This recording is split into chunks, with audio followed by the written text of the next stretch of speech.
Buenas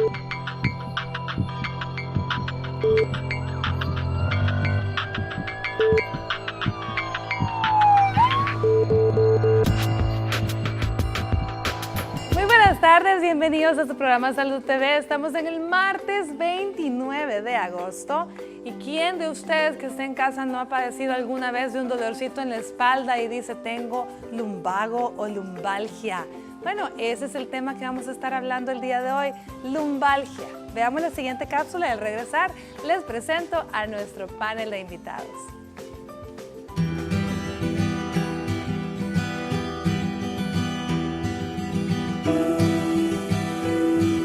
La lumbalgia es el dolor localizado en la parte inferior o baja de la espalda, cuyo origen tiene que ver con la estructura musculoesquelética de la columna vertebral. No se produce como consecuencia de fracturas, traumatismos ni causas neoplásicas, neurológicas, infecciosas, vasculares, endocrinas, metabólicas, ginecológicas y psicosomáticas. Esta patología afecta tanto a personas jóvenes como adultas y aparece tanto en trabajos sedentarios como en aquellos que implican un gran esfuerzo físico. Este problema aparece por un mecanismo neurológico que implica la activación de los nervios que transmiten el dolor y el desencadenamiento de la contractura muscular y la inflamación. A veces también puede llevar a la compresión de la raíz nerviosa.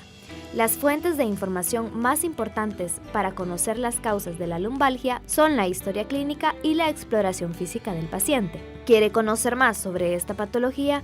Quédese en sintonía de su programa Salud TV. Nuestros especialistas estarán abordando este interesante tema. Acompáñenos.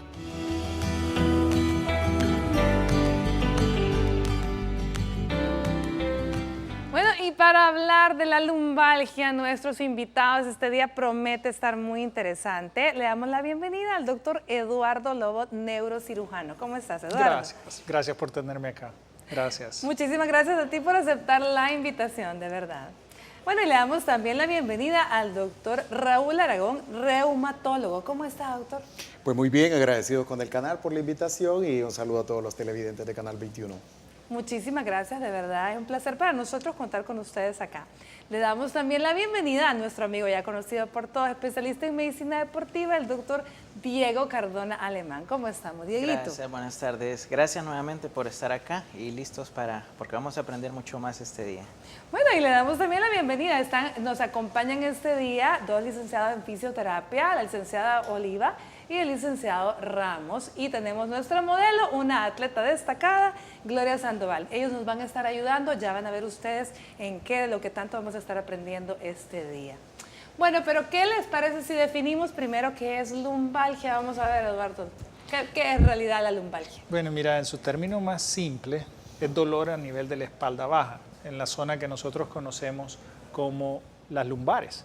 Pero si lo ves estadísticamente, es la causa más frecuente de consulta, por lejos. Es decir, yo lo veo porque yo me dedico a operar la columna, claro. Pero en general cuando vas a las unidades de emergencias es una de las causas más frecuentes y lo ves curiosamente en todas las edades. Las puedes ver en la gente joven porque haciendo ejercicio sufrió un daño, las puedes ver en la gente un poco mayor. ¿Por qué? Porque se rompió un disco, por diferentes causas, y la ves por supuesto al final de la vida porque se ha ido deteriorando la columna. Entonces definitivamente de que lo que vamos a hablar hoy es uno de los temas más frecuentes. De los padecimientos más frecuentes a lo largo de toda la vida. Muy interesante. Doctor Aragón, ¿sí? Lumbalgia y lumbago, ¿viene siendo lo mismo? Son sinónimos. Son básicamente términos que ocupa la gente, ¿verdad?, para denominarle a este dolor que anatómicamente es la zona lumbar. Yo quisiera complementar la definición que dio el doctor Lobo, diciendo de que hay que explicarle a las personas, nuestros televidentes, que tenemos en la columna varias estructuras anatómicas, huesos, que son los cuerpos vertebrales, existen los discos vertebrales que separan dos vértebras, tenemos articulaciones que también pueden ser causa de lumbalgia, tenemos nervios y tenemos estructuras adheridas a la columna como músculos, hay una serie de ligamentos por delante, por detrás, etcétera, y entonces cualquiera de estas partes anatómicas que están en la zona lumbar puede ser origen de lo que llamamos lumbalgia. Además, agregar que tenemos que tener el cuidado los colegas, ¿verdad? Diferentes especialidades, que cuando hagamos una buena historia clínica, un buen examen físico, no olvidemos que en la zona de la columna lumbar, en esa zona lumbar, podemos tener dolores que no se originen ahí, sino que se llaman dolores referidos. Y tenemos que tener siempre el cuidado como clínicos de historiar y examinar bien los pacientes, porque pueden ser dolores que se originen en la cavidad abdominal o en otras partes del cuerpo y se llaman dolores referidos y se van a sentir en la zona lumbar y no estar ahí la causa del problema. Hay que tener ese cuidado, nada más como complemento de una definición.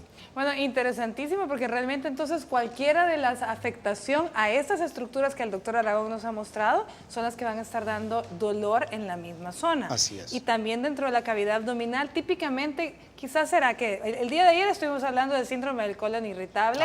Ese es uno de probablemente los dolores referidos que con mayor frecuencia se va a la espalda y muchas personas pueden decir que es el lumbago y a lo mejor no tiene nada que ver, ¿cierto? Nada que ver, sí. Varias vísceras de la cavidad abdominal, pero tenemos órganos como el riñón, famosos cólicos del riñón. Es una zona que están ubicados atrás, precisamente en la fosa renal, y puede sentirse un dolor y la gente puede confundirlo con algo muscular, con algo de la columna, etcétera. Entonces, tenemos que estar preparados para poder evaluar si un dolor es realmente de las estructuras anatómicas de la zona de la columna lumbar o viene de otra parte del cuerpo. Eso con la historia y un buen examen físico que estamos obligados a hacerlo los médicos. Muy bien, ya nos mencionó Lobito, como de cariño le decimos acá, que realmente epidemiológicamente todos estamos expuestos. Sin A duda. todas las edades, mujeres, hombres y todo. ¿Existen algunas que serían ocupaciones o que están todavía más en riesgo? Yo creo que en general no hemos hablado todavía del hermanito que suele acompañarlo, que la gente lo conoce como nervio ciático o como el dolor del ciático, pero en general, solo como criterio básico, cuando hay dolor en el ciático, que es hacia una pierna, generalmente viene por un problema en la columna y que años antes se experimentó o meses antes se experimentó como un lumbago, como una lumbalgia. Pero eso es importante porque a veces la gente solo llega con dolor en la pierna y no tiene dolor en la espalda. Entonces, cuando tú haces una buena historia y un buen examen clínico, te das cuenta que el problema está en la espalda y no necesariamente en la pierna. Entonces es importante también hablar dentro de todo este conjunto de manifestaciones o presentaciones de la enfermedad del lumbago que también se puede manifestar en A ver, entonces, ¿qué les zonas. parece si hacemos un ejercicio clínico? ¿Cuáles son aquellas características del dolor que dentro de la historia clínica debemos de preguntar? Sí, sí. Solo aumentando la información. Las edades, las enfermedades que pueden causar lumbalgia, pues depende de la causa también. Por ejemplo, una enfermedad que en personas mayores de 60 para arriba puede ser una causa, una lesión, una fractura por osteoporosis. No la vamos a sospechar en un niño, ¿verdad? Por frecuencia. Vamos a pensar en las edades mayores y viceversa. Quiero aprovechar para decir que existe una causa bastante descuidada y desconocida de dolor, no solo de la zona lumbar, sino de toda la columna, que es un tipo de artritis que se llama espondiloartritis. Ese tipo de artritis es inflamación de las articulaciones de la columna y puede doler la espalda, el cuello, la zona lumbar y otras partes. Entonces eso es una enfermedad o causa de lumbalgia o de dorsalgia, que se llama la zona dorsal, y es artritis. Y eso lo padecen más los varones jóvenes como nosotros, ¿verdad? ¿En serio? Entonces, de acuerdo a la edad, también podemos inferir la posible causa del problema, ¿verdad? Entonces, volviendo al tema, las edades son importantes, eso nos puede hacer diferenciar los tipos de causas de lumbalgia o de dolor de toda la columna, que a veces involucra toda la columna. Entonces, nosotros tenemos que evaluar y examinar bien al paciente y preguntar. Tenemos unos tips clínicos a la hora de interrogatorio clínico. Nos puede hacer ver si algo es un problema inflamatorio, un problema llamado mecánico, que alguna estructura se lastimó por algún mal movimiento, un esfuerzo, un trauma, un deporte, etcétera.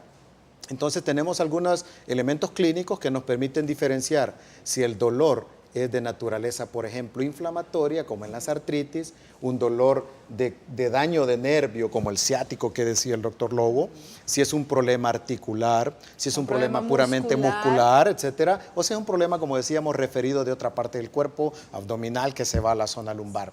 Entonces, dependiendo de las características del dolor, una cosa fácil, diferenciar algo inflamatorio de algo mecánico, que es no inflamatorio. Algo inflamatorio será aquel dolor de la zona lumbar que duele más en reposo y mejora cuando la persona empieza a moverse. La gente popularmente dice, ya cuando caliento mejoro, se me calma el dolor. Y ese dolor en reposo que empeora por las mañanas, que lo hace amanecer rígido, tieso, como que es un robot para movilizar la columna, debe hacer pensar al médico que se trata de un problema muy probablemente inflamatorio. Y ahí entra una cantidad de enfermedades, a la cabeza las artritis. Luego, si el dolor, por ejemplo, nos da más al realizar movimientos, los movimientos propios de la columna y de cada parte, pero en reposo mejora, nos hace pensar en una cuestión un poco más mecánica, una alteración muscular, ligamento. Una cuestión tipo postural. Así es, postural, así es. Entonces, ese tipo de elementos clínicos nos pueden hacer guiarnos para dónde va el asunto y la exploración pues complementa, ¿verdad? Muy interesante, me gusta esto de ir descartando los tipos de dolores, las características del dolor, aunado a la historia, aunado a la edad del paciente y a sus padecimientos. Definitivamente eso es lo que el especialista hace y la forma en que llega al diagnóstico correcto. Por eso es tan importante consultar. Bueno, vámonos a una pausa comercial, veamos el avance de Telenoticias 21 con Astrid Ábalos y volvemos.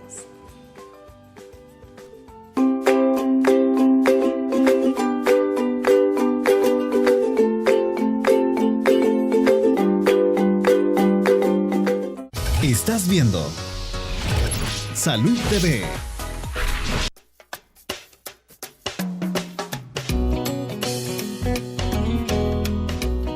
A veces no tomamos agua, a veces porque mucha carga los ponemos, o algún mal ejercicio, un mal dormir. Pasar mucho tiempo parado, pasar caminando podría ser, o dormir mal. Bueno, el dolor de espalda nos puede causar una carga fuerte. Mucho trabajo, creo yo. Sí, media vez trabajas tanto agachado, es lo que agarra un dolor de aquí, de columna. Hacer fuerzas no muy adecuadas, levantar cosas pesadas. Bueno, la verdad es que a veces duele la espalda porque por falta de líquido, agua. Como dormir mal o quedarse mal dormir.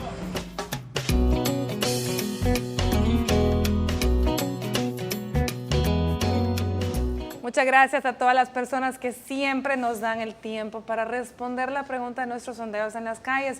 Estamos acá muy interesados viendo cómo todos, la gran mayoría andan o una cartera o una mochila que a lo mejor está bien pesada, pero todo el mundo asocia que el dolor de espalda puede ser por mal dormir, probablemente. Bueno, fíjense que les comento, yo estoy viendo acá que Diego está con todo su equipo y con muchas cosas muy interesantes. Vamos a ver, Diego, ¿qué tanto tienen por ahí? Pues fíjate que tenemos una serie de herramientas que usamos nosotros en la clínica, en las cuales se están trabajando para dolores lumbares, específicamente de origen mecánico, en las cuales hemos tenido muy buenos resultados y se las queremos enseñar para que ustedes sepan de que hay otras alternativas no invasivas. Perfecto. Bueno, prepárense por ahí. Nosotros prepárense. Más adelante vamos a estar viendo qué es lo que tienen para enseñarnos. Bueno, doctor, entonces, ¿qué le pareció las causas que la gente nos dio? ¿Qué le parece si seguimos hablando de causas? ¿Cómo no? Es obvio de que las personas asocian lo más obvio, ¿verdad?, del día a día. Un mal esfuerzo, un mal movimiento, una carga, el trabajo. Pero eso indica de que hace falta mucho por hacer educación, ¿verdad?, en salud con las personas, con la población, incluso con los profesionales de la salud. Hay muchas especialidades que compartimos el aparato locomotor, ¿verdad? Aquí están los neurocirujanos, nosotros, fisiatras, ortopedas, etcétera. Entonces, hace falta mucho por hacer educación en salud. Por eso las personas mencionan lo más obvio, lo más evidente, ¿verdad?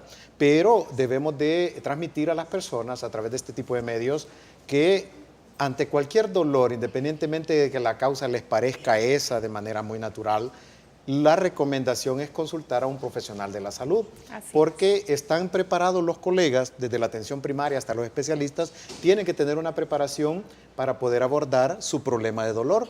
Y ese será el médico el que determinará con las herramientas obvias de la historia, el examen físico, que podrá decir, me parece que usted tiene un dolor mecánico, se lastimó tal cosa, y él decidirá si le manda a hacer una prueba o no, pertinente o no.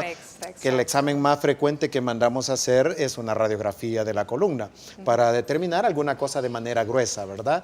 Pero, ¿qué podemos realmente, hasta dónde puede llegar la radiografía? bueno, la radiografía, no sé, le voy a dar chance Vamos a ver, también. ¿qué tanto podemos ver, Eduardo, en una radiografía? Mira, en esencia, para el manejo inicial del dolor lumbar, las radiografías son un buen estudio para comenzar. Por supuesto, los dolores que a mí me tocan ver suelen ser pacientes que ya fueron vistos por otros médicos o son referidos directamente. Entonces, del estudio que más dependo yo realmente es de la resonancia magnética. Pero ese es en mi caso en particular. No obstante, la inmensa mayoría de dolores lumbares no se resuelven a mi nivel, sino que realmente se resuelven a nivel de medicina general o se resuelven en los hospitales, en las unidades de emergencias. Y ahí normalmente es donde se resuelve la mayoría de casos. Entonces, en una placa normalmente, ¿hasta dónde podemos llegar? Probablemente que rectificación, porque esto es bien frecuente, por eso te pregunto, porque muchas veces la gente va, se toma una placa y dice, no, es que decía que tengo rectificada la columna. Entonces la gente dice, bueno, y entonces es que tiene que estar curva. Hablemos de las curvaturas normales de la columna. Claro, claro. La columna no es una línea recta, tiene unas curvaturas que están hechas y deben estar así normal por anatomía para poder funcionar como columna. Entonces, en las radiografías nosotros, a partir de que en la radiografía vamos a ver huesos principalmente y articulaciones. Los nervios, los tendones, músculos no se miran porque no los capta ese tipo de prueba diagnóstica. Entre los huesos de las vértebras, en la radiografía las personas tienen que ver que hay una separación entre vértebra y vértebra, un espacio que corresponde a donde debe estar el disco. Intervertebral. Entonces, en la radiografía debemos ver si la posición de cada vértebra sigue su alineamiento, que no hay ninguna que esté movida, salida, desplazada hacia atrás, hacia adelante, que se llama listesis, el término médico. Podemos ver si esos espacios entre vértebra y vértebra están disminuidos. Podemos ver cambios en el hueso, daños en el hueso, un tumor, una fractura, etcétera. Podemos ver cambios en articulaciones. Es decir, la información de una radiografía sencilla es bastante amplia. Nos puede dar una cobertura de la mayoría de enfermedades de hueso, de articulaciones. Incluso podemos ver si hay algo que está comprimiendo o empujando, ¿verdad? Se puede sospechar. Este es otro modelo que tenemos donde podemos observar una vértebra normal y cómo el tamaño de esa altura del cuerpo vertebral ha ido disminuyendo, se ha aplastado. Ese aplastamiento, por ejemplo, puede ser por una enfermedad del hueso que se llama osteoporosis y provoca una fractura. Eso se puede ver perfectamente bien en una radiografía simple de columna. Hasta por ahí pueden llegar los alcances dependiendo de la enfermedad también.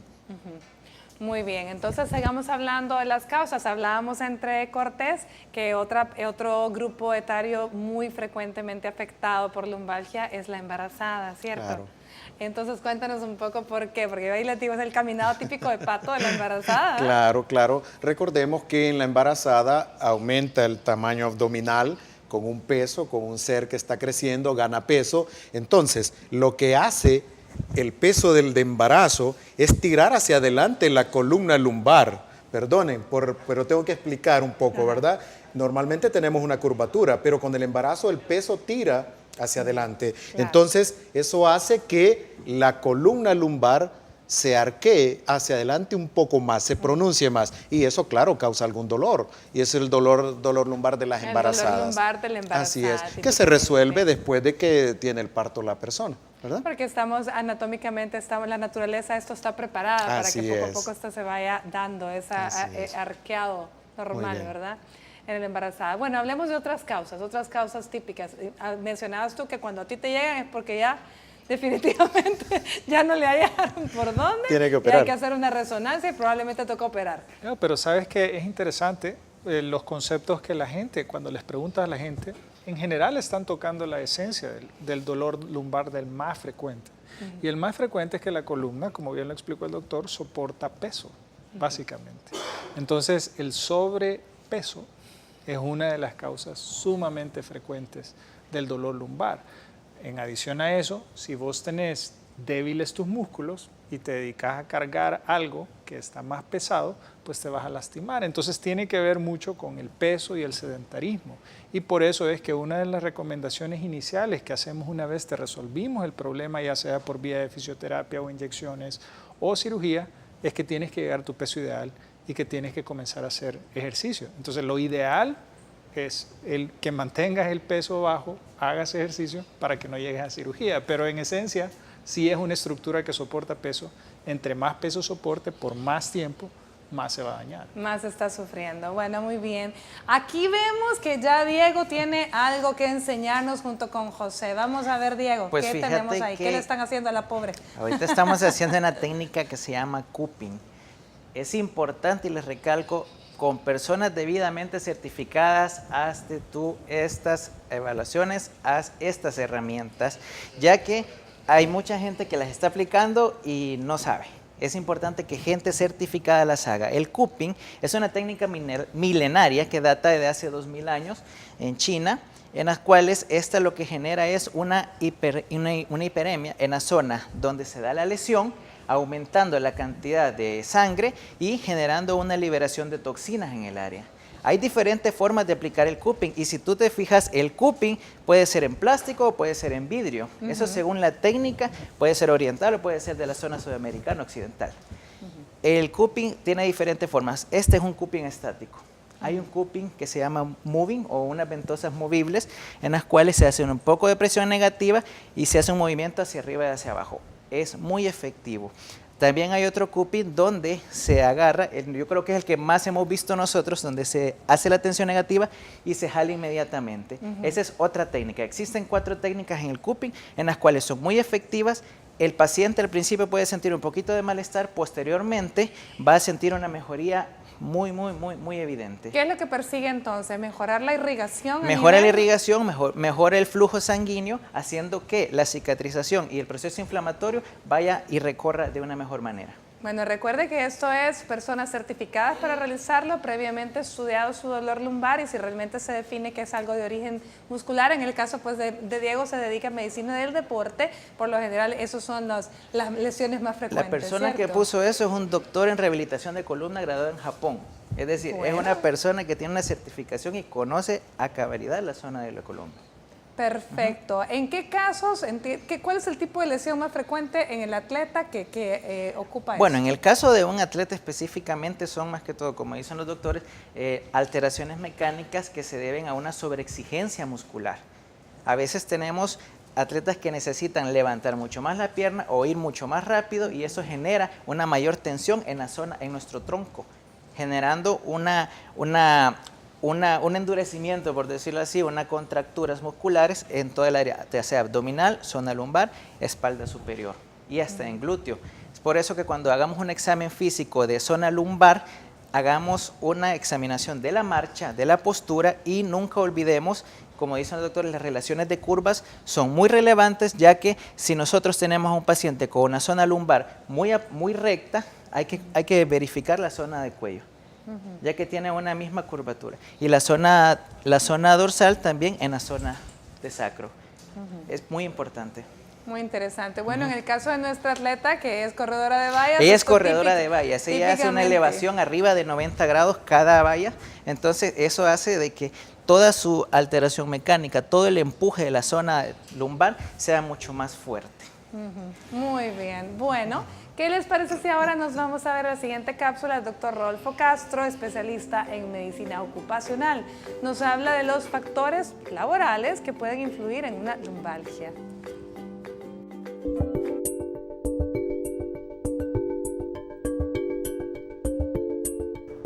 Hola amigos de Salud TV, mi nombre es Rodolfo Castro, soy perito en medicina del trabajo y en esta ocasión estaremos hablando sobre las causas más comunes que dan lesiones en la espalda desde el punto de vista ocupacional.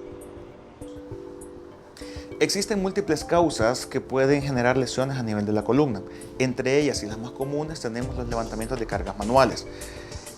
Al igual que también las malas posturas ergonómicas a la hora de desarrollar algún tipo de trabajo, principalmente en escritorio. Dentro de los levantamientos de cargas manuales, uno de los principales errores radica en que la persona hace el levantamiento de la carga a través de la columna. Sin embargo, vamos a identificar que la técnica correcta es agarrando la carga y utilizando siempre nuestras piernas y la columna erguida para poder levantar la carga de la manera más adecuada. Es importante recordar de que los pesos adecuados para una persona de edad promedio anda más o menos por 25 kilogramos. Personas jóvenes o mujeres se recomienda que ande un promedio de 15 kilogramos, más o menos unas 30 libras, y para personas ancianas pues también se recomienda que sea de 30 libras. Una persona que esté ya entrenada para el levantamiento de cargas con una buena postura puede llegar a levantar hasta 100 libras en total. Ahora, lo importante de todo esto es que tengamos una buena higiene de la columna, porque lesiones de columna nos pueden llevar a enfermedades profesionales que no tienen remedio muchas veces cuando estas llegan a instalarse. Ok, ante cualquier sintomatología que puedas tener o cualquier tipo de dolor en la columna a causa de tu trabajo, te recomiendo que siempre visites a tu médico o visita a tu médico del trabajo en tu empresa para poder evitar cualquier complicación. Soy Rodolfo Castro, perito en Medicina del Trabajo para Salud TV, y nos vemos en la próxima.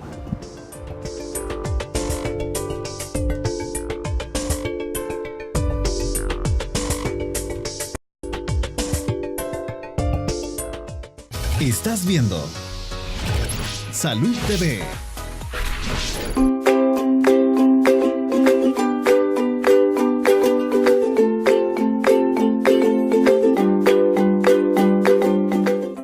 Buen provecho a usted que está almorzando. Gracias por permitirnos estar ahí acompañándole. Este día estamos hablando sobre la lumbalgia y hablamos un poquito de las causas, de los factores de riesgo, de los síntomas, pues lógicamente el dolor que puede ser incluso hasta referido en muchas ocasiones.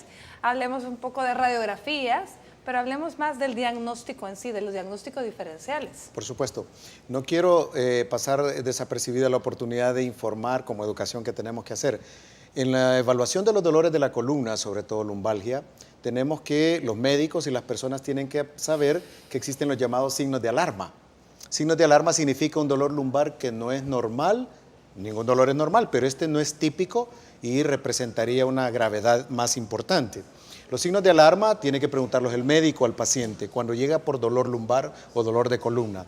Tenemos los signos de alarma, que el dolor lumbar se acompañe de fiebre, que se acompañe de alteración en el control de los esfínteres para hacer pipí o pupú, es decir, se defeque o se orine sin sentir, que sienta que pierde fuerzas o se le adormecen los miembros inferiores, es una señal de alarma. Y la otra es que se acompañe de pérdida de peso, de fiebre, decía, y que la persona se despierte por la noche con un dolor excesivo de la zona lumbar.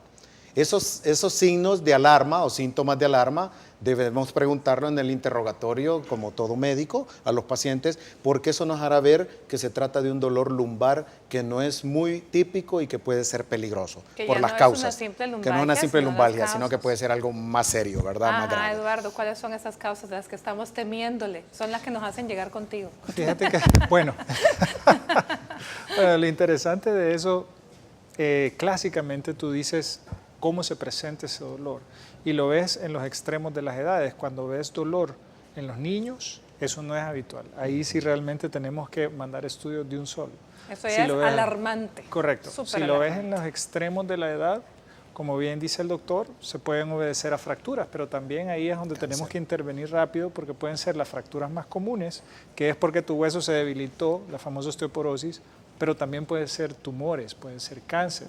Entonces, esos son los extremos que tú tenés que estar muy pendientes cuando el paciente te visita a la consulta o la gente que nos escucha, que tiene que saber que eso no es normal y necesita una consulta a la brevedad. O sea, es el peor de los diagnósticos que siempre tenemos que tener en la cabeza, aunque sea exagerado, pero mejor pecar de exagerado y no dejarlo pasar y que después nos encontremos con sorpresas, ¿sí? Así es. En esos casos, ¿qué otros estudios? Echan mano de la resonancia magnética, ya nos dijiste. ¿Qué oportunidad tienen acá las tomografías, el TAC? ¿Tiene alguna ayuda o realmente siempre pesa más la resonancia? Las tomografías las seguimos utilizando principalmente cuando hay un estudio de una fractura, porque para fines del tratamiento tú tenés que saber si lo vas a poder realizar solo con agujas, por ejemplo, en un procedimiento donde le decimos encementar la vértebra, pero es vertebroplastía, es un nombre propio, pero en esencia tenés que saber la integridad del hueso y la resonancia magnética no es muy buena para ver el hueso, bueno, de hecho no sirve mucho para ver el hueso. La resonancia magnética es el examen de elección cuando andas buscando lesiones en discos, en nervios o en la médula o en el tejido blando, pero cuando lo andas buscando en el hueso, el TAC sigue teniendo una importancia buenísima.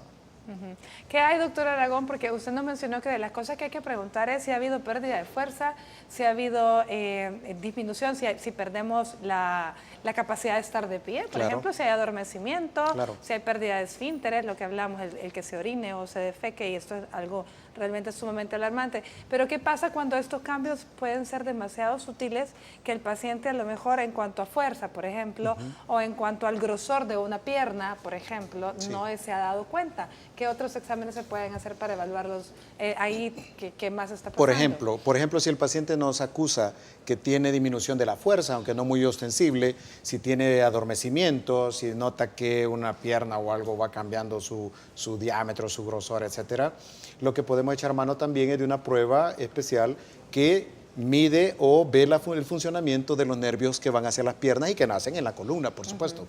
Entonces, se llama velocidad de conducción nerviosa y electromiografía porque son complementarias, miran músculo y miran nervio. Es una prueba complementaria que le permite a uno determinar o localizar qué nervio, qué raíz nerviosa de la columna podría estar afectado. Podría estar apretadita, así es, nos permite una información para ver el tipo de daño del nervio, si el nervio se está dañando por inflamación, si se está degenerando, llamémoslo así, o si tiene una lesión que no funciona la parte sensitiva o motora del nervio, la parte de la función de ellos, y entonces nos permite incluso localizar a qué nivel de la columna podría estar la afectación. Entonces son pruebas complementarias, pero en general, quería dar un dato de que, según algunas estadísticas, el 80% de las lumbalgias son de carácter benigno. Se resuelven espontáneamente, con o sin tratamiento incluso.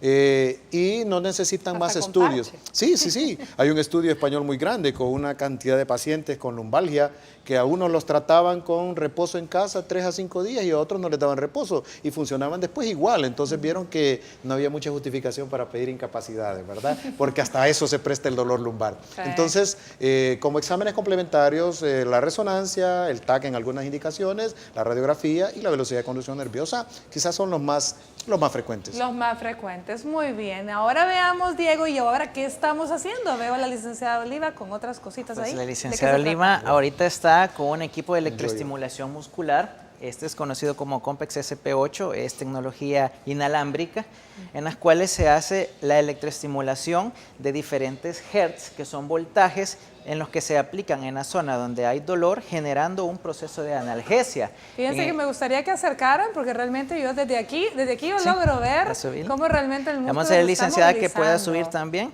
Si se fija en nuestro modelo, no le duele, al contrario, siente muy agradable. Igual en el anterior, en cupping, no duele el cupping, ¿sí? Cabe recalcar eso, la electroestimulación, según cuál sea el voltaje que tú hagas, va a ser la función. Si tú empiezas ahorita, quieres quitar un dolor, se trabaja entre 1 a 2 Hz aplicando una analgesia. Posteriormente tiene diferentes programas, que este tiene más de 40 programas, donde se aumentan los Hz y genera una red de capilares en la zona muscular, generando un proceso de recuperación del músculo. Es importante en el caso de la gente que hace mucho ejercicio, que se mantiene muy activa, que se mantengan haciendo sus ejercicios de estiramiento, que se mantengan con su fisioterapia para que ellos presenten una menor incidencia a lesiones lumbares. Cuando nosotros aplicamos la electroestimulación diariamente en personas que lo tienen, en personas que les invitamos a que vengan a la clínica, cuando lo aplicamos diariamente se forma una red de capilares que aumenta el flujo sanguíneo en la zona muscular. Eso genera de que el músculo empiece a mejorar y tiende a fortalecerse. Concomitantemente a esto se le recomienda a los pacientes ejercicios de fortalecimiento, ejercicios de estiramiento, una buena alimentación y una buena hidratación. También hay que trabajar el área abdominal. Pacientes con abdomen flácido tienden a presentar dolores lumbares, o por lo menos nosotros estamos viendo mucho en nuestros pacientes que se nos traban, que se nos quedan por abajo, siempre tienen un abdomen flácido.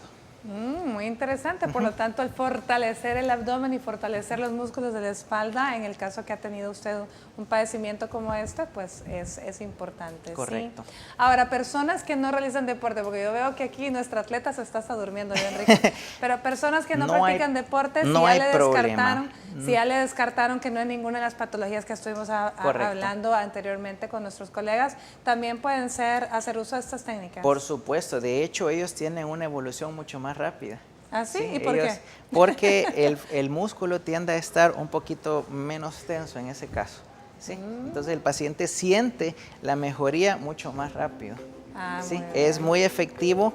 La electroestimulación junto con las otras herramientas hacen de que toda la espalda empiece a sentir una mejoría, toda la zona glútea, zona. Muy bien, muy interesante. Bueno, ya lo escuchó, si usted padece de lumbalgia y ya le descartaron cualquiera de las otras patologías que pueden ser serias o ameritan tratamientos médicos diferentes, pues esta es una alternativa importantísima, muy interesante y buena. Bueno, vámonos a una pausa comercial y regresamos con más de Salud TV.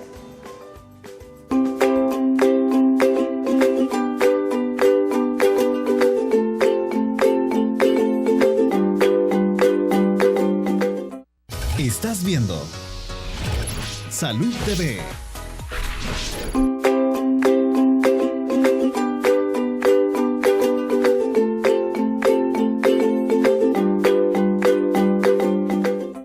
Bueno, gracias por continuar con nosotros. Estamos hablando de lumbalgia y fíjense qué bonito, porque nuestra intención también es ayudarle a usted que está en casa y que tiene acceso a redes sociales.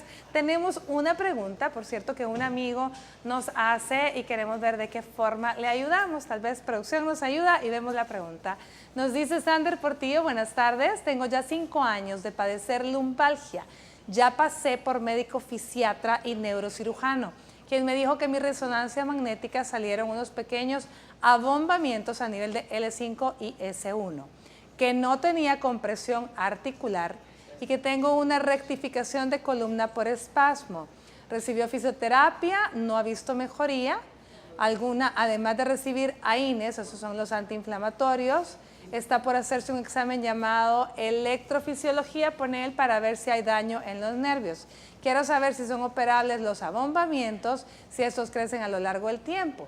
Ya tiene 2 años desde la última resonancia y pregunta también si será necesario volver a tomarse otra. Muchas gracias y saludos. Lastimosamente, Sander no nos pone cuántos años tiene, pero pues tiene una resonancia magnética ya de hace 5 años, entiendo, no, hace 2 años, pero que dice que tiene unos abombamientos. ¿Esos abombamientos qué son? ¿Serán hernias o qué? En general, la historia que el amigo describe es una de las historias más típicas que ves en la consulta y básicamente creo que después de estos 10 años de estar practicando, lo que te das cuenta es que hay un error de comunicación, pero principalmente entre los que actuamos con el paciente. Es decir, el neurocirujano no se comunica con el neurólogo, con el reumatólogo, con el fisiólogo, con el fisiatra. Perdón, está bien jovencito, 27 años. Pero independientemente, ves que es una persona que lleva varios años sufriendo esto. Pero en resumidas cuentas, el abombamiento, en el esquema que tiene el doctor ahí en la escala, si tú te lo imaginas, tienes una columna con un banco con 3 patas. Tenés la pata que es principal, que es el disco, y tenés otras 2 patitas traseras que son las articulaciones. Cuando la pata principal está fallando, y esa es la que te da el abombamiento, crea una inestabilidad mecánica. Entonces, cuando tú te vas moviendo, se genera la inflamación acá atrás. Y el dolor es acá, está saliendo de las articulaciones. Y ese es el famoso síndrome facetario, se llama, pero porque estas se llaman facetas. Pero básicamente se debe a que ese banquito de 3 patas no está adecuado. Y la resonancia magnética lo mostró con el abombamiento. Afortunadamente, eso no requiere cirugía en la mayoría de casos.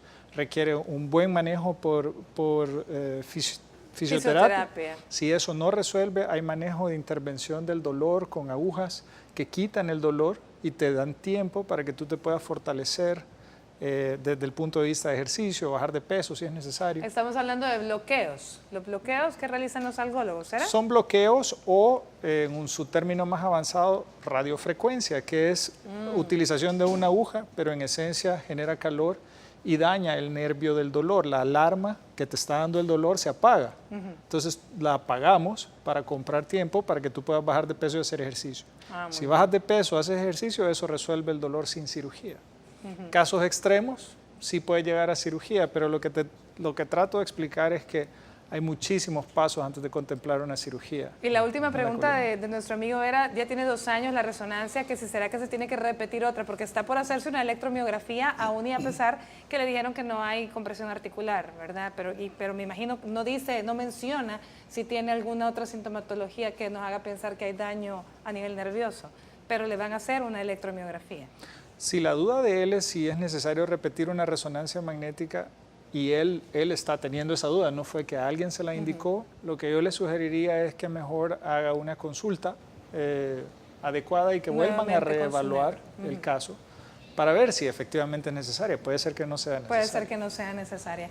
Bueno, Sander, gracias por escribirnos. Ya escuchó que probablemente aquí ha habido un problema de comunicación con su médico. Vaya, consulte nuevamente para ver si realmente es necesario otra resonancia y probablemente una nueva intervención con fisioterapia. A lo mejor la anterior no fue la adecuada. Y hablando de fisioterapia, ajá, Diego, ¿qué vamos a hacer ahora?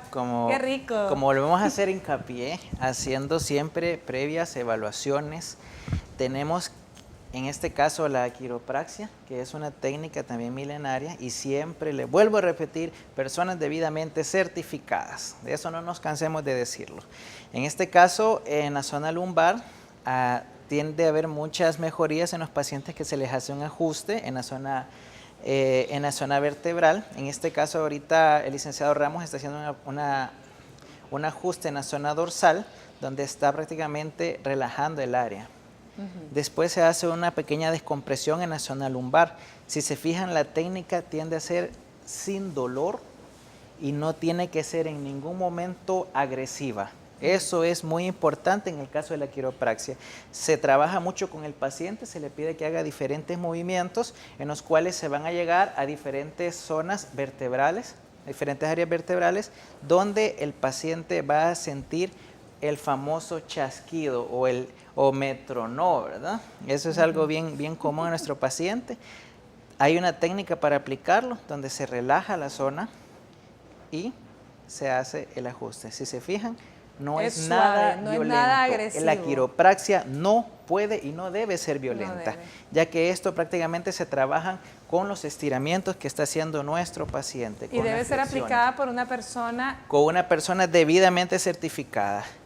Entonces tenemos en este caso la importancia de que en el caso del licenciado Ramos, que tiene su certificación, su graduación, entonces se hace la aplicación en la zona lumbar, se hace el ajuste, donde el paciente puede sentir un chasquido o no lo puede sentir. Eso no quiere decir que no sea efectiva la quiropraxia.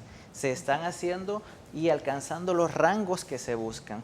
Se debe trabajar, si se trabaja la zona lumbar, se debe trabajar la zona dorsal, se debe trabajar toda la columna. No podemos limitarnos ni decir, venga, le voy a ajustar la zona lumbar y me voy. Sino que se tiene que hacer un ajuste completo, ya que la columna es una sola. Entonces, en este caso, se finaliza en la zona cervical, donde también se hacen unas pequeñas descompresiones. Si se fijan, en ningún momento hubo algún tipo de daño o algo fuerte, en ningún momento. Esa es la quiropraxia. Sí. Bueno, muy interesante, la veo bien relajada, definitivamente. Es una de las técnicas que tenemos ahora, estamos aprendiendo. Veamos ahora nuestra sección Terapia en Casa. La licenciada Daisy Guardado nos explica cómo tratar la lumbalgia en casa. Escuchemos estos consejos.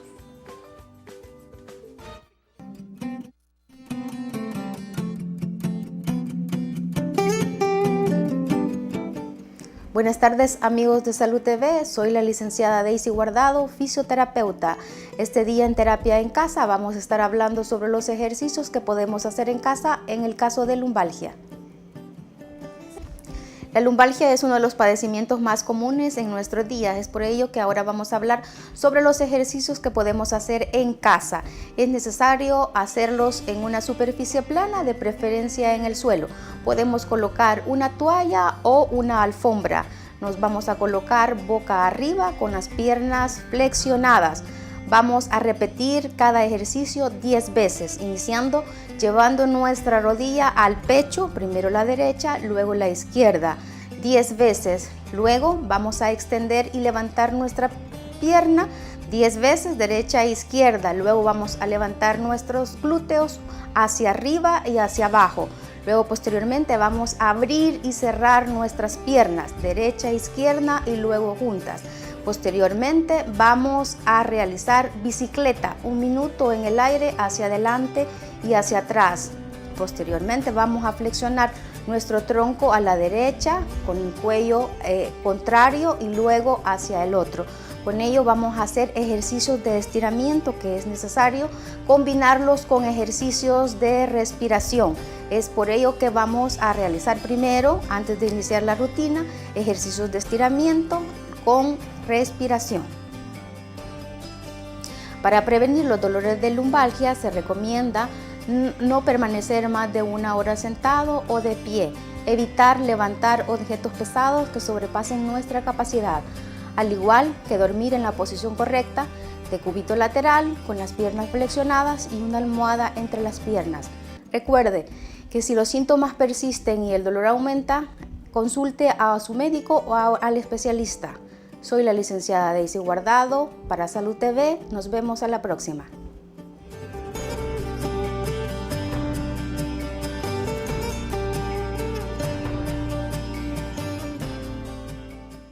Estás viendo Salud TV.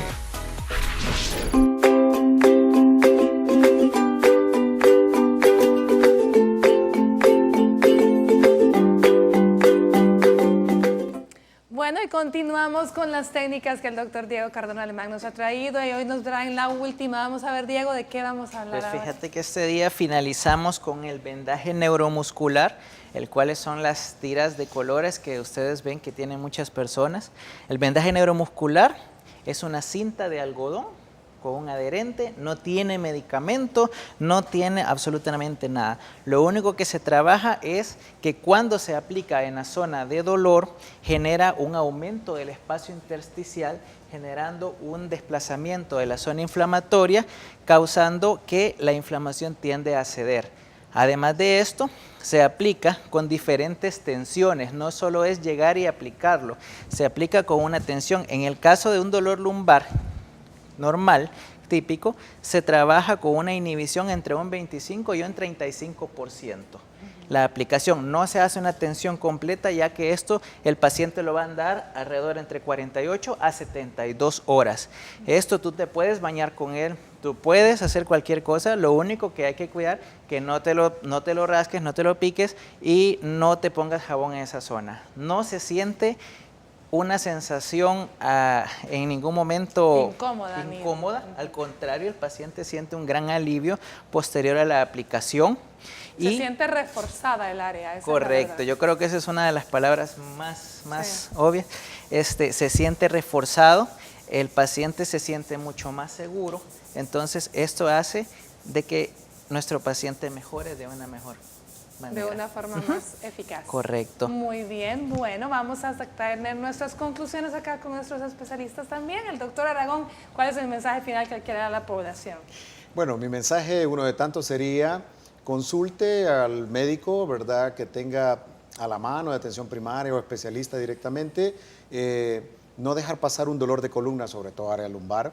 Y si ya lleva más de 15 días con un dolor en esa zona de la columna, debe de consultar, no se automedique, no vaya solo a la farmacia a decir póngame una inyección para el dolor o algo así, no estarse automedicando sobre todo. Entonces, consultar para que un experto, ¿verdad?, en salud le diga más o menos qué puede tener y haga las acciones de tratamiento que sean más adecuadas para su salud. Excelente. Vamos a ver, Eduardo, tu mensaje final para la población. Yo te diría que es la parte más difícil, la que me tocó a mí vivir en persona, y eso es mantener el peso bajo y hacer ejercicio. Entre más mantenemos el peso bajo y más fuertes estamos, menos posibilidad de llegar al doctor. Y lo que pasa es que conforme vamos envejeciendo, hacemos menos ejercicio. Y comemos más. Entonces, y comemos más. Entonces es cuando solemos ver a los pacientes. Pero yo lo he dicho muchas veces, ojalá y mi profesión no existiera. Eso significara que los pacientes nunca necesitaran cirugía. Nunca necesitaran operarse. Nunca necesitaran operarse. Vamos a ver, finalmente, ya que mencionaste que no necesitaran operarse, ¿en qué casos es que vamos a operar un dolor lumbar antes de terminar? Yo te digo, yo he vivido prácticamente 10 años de un cambio dramático. Antes operaba más.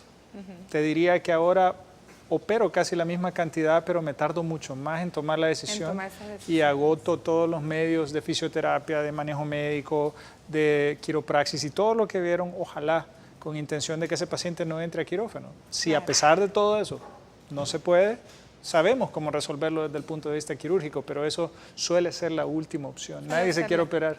Yo no conozco todavía a la persona especialmente que cuando entre decimos feliz. operar columna, la gente le tiene un pánico definitivamente. Vamos a ver, Dieguito, tu recomendación final.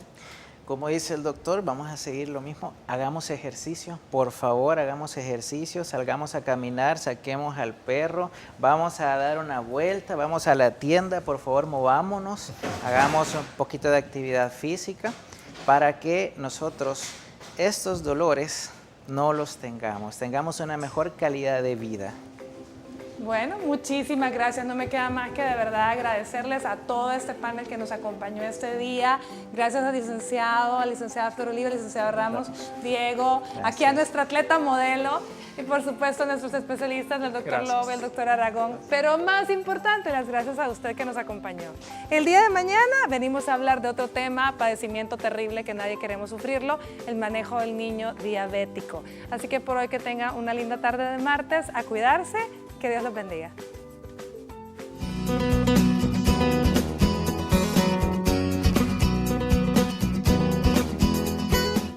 Para aliviar el dolor característico de una lumbalgia, te damos los siguientes consejos. Cuida tu postura. Es esencial para evitar dolores y mantener a salvo la columna. Al sentarte, apoya la espalda. Párate derecho y evita lidiar con objetos pesados mientras sea posible. Combate el estrés. Existen muchos métodos para hacerlo, incluyendo la respiración, meditación, relajación progresiva y el yoga. Haz ejercicio. Al fortalecer el tronco y las articulaciones se combate el dolor.